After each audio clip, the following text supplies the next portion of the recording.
we're making tamale casserole. This is a favorite of my family. And the best part is, it's not their favorite. Of course, it uses up ingredients that you most likely have sitting around that you haven't thought about in a while. So what I'm doing right now is I have some ground beef and some onion cooking up on the stove.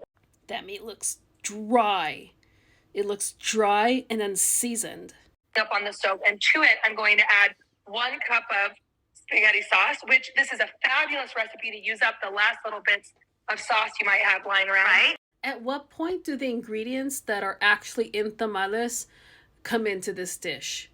Because what in the prego is this? Now you're insulting the Italians. It's like you all live to offend every ethnic group out there. Lying around. Right? Cup of corn. We've got a can of kidney beans and black beans.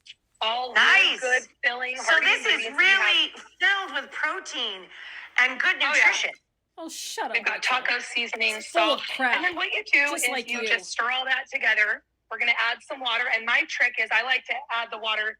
I like to add it to the jar of sauce so I get every drop of every drop of sauce. That meat was dry, so what we're going add to some do is fucking actually water let that to it. simmer for 15 minutes, but bada bing, bada boom, magic of TV. We don't have time for that. So I would love to sit and chat with you all day. But here is one that has been simmering. It looks really good, kind of thick. It's cooked down a little bit. And let me just turn off that, guys. To it, we're going to add my favorite food group, cheese, period. My favorite food group.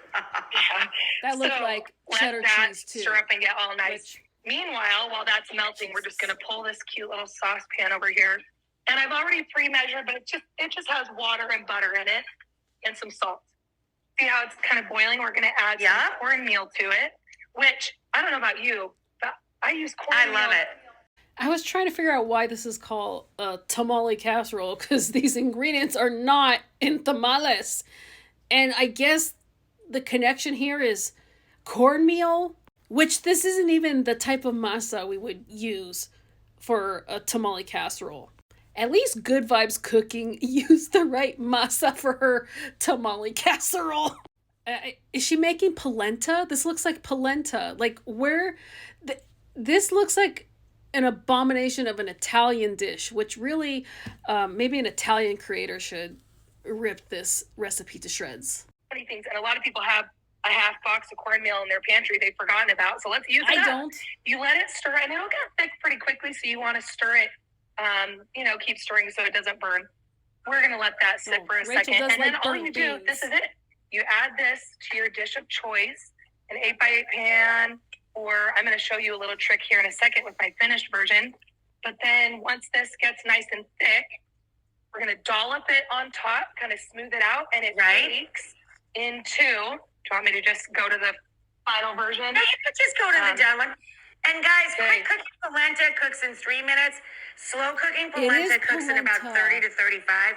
And never waste a drop. It's delicious, it's nutritious, it's sweet and lovely. Polenta.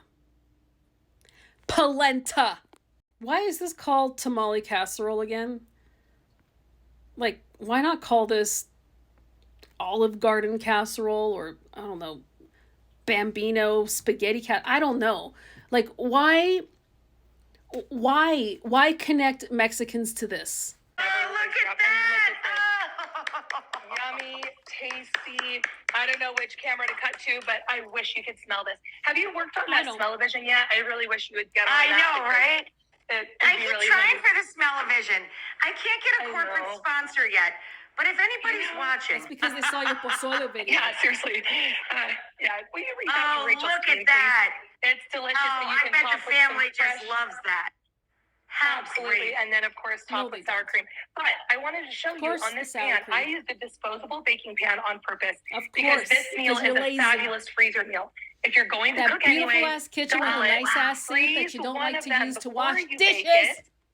Freeze one or just cook it in something like this and make an extra to take to a neighbor or a friend who's in need of a little love. Don't take it to an enemy. On a plate. Congratulations on your book. And the Shelf Cooking 101 ideas are exactly the way we grew up in our family.